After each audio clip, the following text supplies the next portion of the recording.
Madhya Pradesh teachers eligibility test के form fill होना start हो गए हैं। अगर आपको टीचर बनना है तो ये टेस्ट देना कंपलसरी है। फिर जितनी भी आगे एमपी गवर्नमेंट में टीचर की वैकेंसीज निकलेगी उसमें आप एलिजिबल हो जाते हो।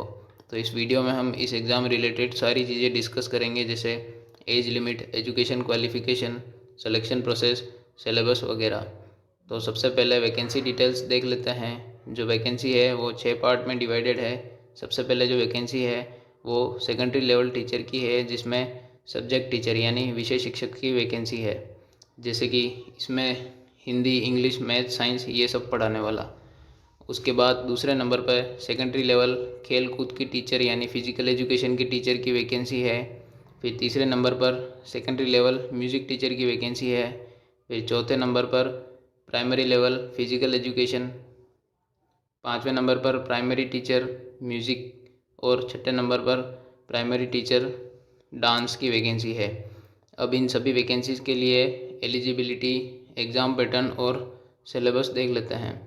तो सबसे पहले सेकेंडरी लेवल सब्जेक्ट टीचर की बात करें तो इसमें आपकी एजुकेशन क्वालिफ़िकेशन स्नातक उपाधि तथा 2 वर्षीय डिप्लोमा यानी ग्रेजुएशन के साथ डीएलएड होनी चाहिए, यानी डिप्लोमा इन एलिमेंट्री एजुकेशन, या फिर ग्रेजुएशन मिनिमम 50% मार्क्स है जो भी आपका सब्जेक्ट है उसमें, प्लस बीएड 1 साल की आपने करी होनी चाहिए, या फिर ग्रेजुएशन के बाद बीएड आपने करी है तो भी आप एलिजिबल है, या फिर 50% मार्क्स से हायर सेकेंडरी तथा बीएलएड कोर्स किया है 4 साल का बैचलर इन एलिमेंट्री एजुकेशन, तब भी आप एलिजिबल है।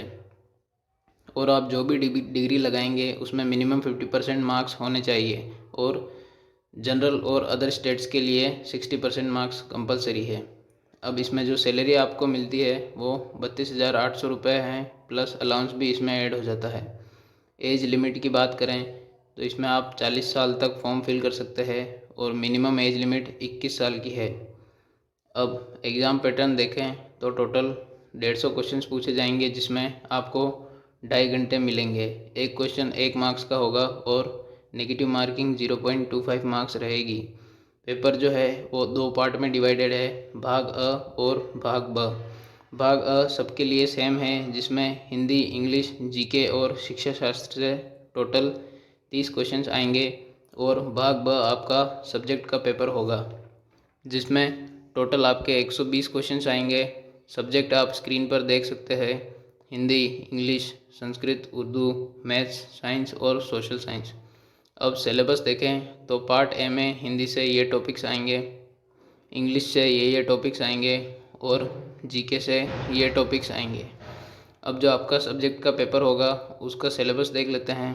तो मैथ्स का सिलेबस आपको दिख रहा होगा, इस नोटिफिकेशन का लिंक आपको डिस्क्रिप्शन बॉक्स में मिल जाएगा, वहाँ से आप अपने सब्जेक्ट का सिलेबस डिटेल में देख सकते हैं। फिर ये साइंस का सिलेबस है, फिर सोशल साइंस का, फिर हिंदी का, फिर इंग्लिश, संस्कृत और उर्दू का। अब secondary level physical education teacher की एलिजिबिलिटी देखें तो बाकी सारी चीज़ें सेम है, बस इसमें आपको फिजिकल एजुकेशन में डिग्री चाहिए होगी जो कि बीपेड या बीपी ही आपके पास होनी चाहिए। एग्ज़ाम पैटर्न की बात करें तो इसमें भी सेम, पार्ट ए में चाइल्ड डेवलपमेंट, शिक्षा शास्त्र, हिंदी और इंग्लिश से टोटल 30 क्वेश्चंस आएंगे, और फिजिकल एजुकेशन से 120 क्वेश्चंस आएंगे। सिलेबस आप स्क्रीन पर देख सकते हैं फिजिकल एजुकेशन का।